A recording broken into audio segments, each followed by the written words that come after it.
Assalamualaikum warahmatullahi wabarakatuh. Bismillahirrahmanirrahim. Saudara, dalam ilmu pengetahuan dikenal ada satu hukum sebab akibat. Hukum ini menyiratkan arti kepada kita bahwa apabila kita ingin memperoleh satu akibat yang baik, sebabnya pun harus baik. Sebab ini merupakan satu usaha. Kalau dalam konteks agama ada istilah tawakal.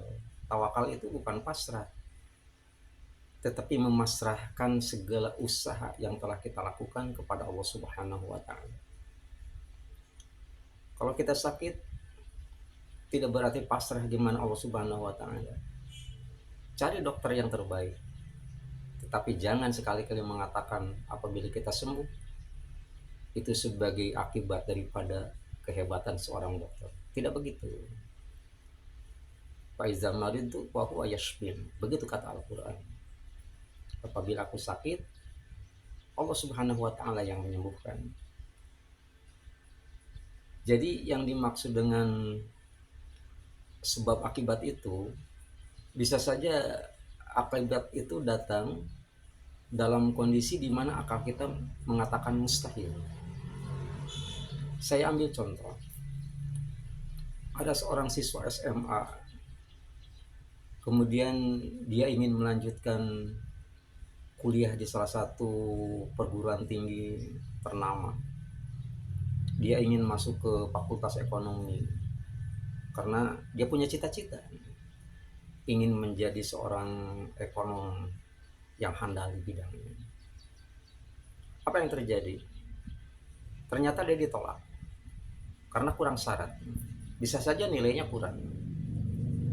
Tetapi apakah yang bersangkutan itu harus berhenti di situ? Nah, dalam hukum sebab akibat tidak mesti harus begitu. Nah, untuk menghilangkan kekecewaan, dia melamar di satu perusahaan. Alhamdulillah diterima. Diterima di satu perusahaan. Diterimanya bekerja dalam bidang apa? Ternyata karena levelnya adalah level SMA, pimpinan perusahaan menempatkan dia pada satu posisi James Bond, jaga masjid dan jaga kebun. Dia tidak menyesali, dan dia tidak merasa itu merupakan pekerjaan hina, tidak. Dia lakukan dengan baik. Setiap menjelang datangnya waktu sholat, dia persiapkan kerapihan fasilitas masjid, kebun dirapikan untuk berwudu dan sebagainya, semuanya dia siapkan dengan baik. Namun betapa kagetnya sang direktur utama perusahaan di mana tempatnya bekerja begitu terkaget saat yang bersangkutan itu melantunkan azan. Sang direktur utama itu sendiri betapa sejuknya hati beliau setelah mendengar lantunan azan yang dilantunkan oleh seorang anak lulusan SMA. Akhirnya sekali waktu dipanggil, kemudian naik jabatan. Jabatannya adalah dikasih pekerjaan tambahan. Dikasih pekerjaan tambahan, dia disuruh untuk mengantarkan barang-barang produk daripada perusahaan itu. Dia diajari untuk nyetir mobil. Dalam beberapa waktu naik lagi tingkatannya. Dia ternyata dipekerjakan secara pribadi menjadi sopir pribadi direktur utama. Nah, pada saat itu dia terus bergelut dengan melakukan sebab-sebab, dalam artian apapun yang terbaik bagi dirinya dia lakukan dengan tetap koneksitas hati kepada Allah Subhanahu wa taala.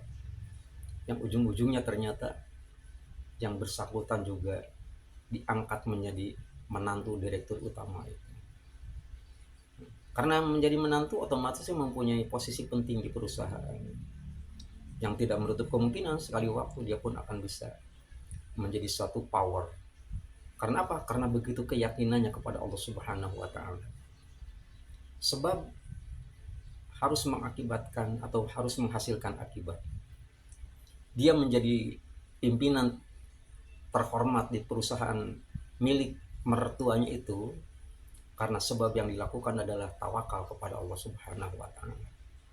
Tawakal merupakan bentuk pemasrahan diri setelah kita berusaha sebaik-baiknya. Demikian, mudah-mudahan bermanfaat. Wassalamualaikum warahmatullahi wabarakatuh.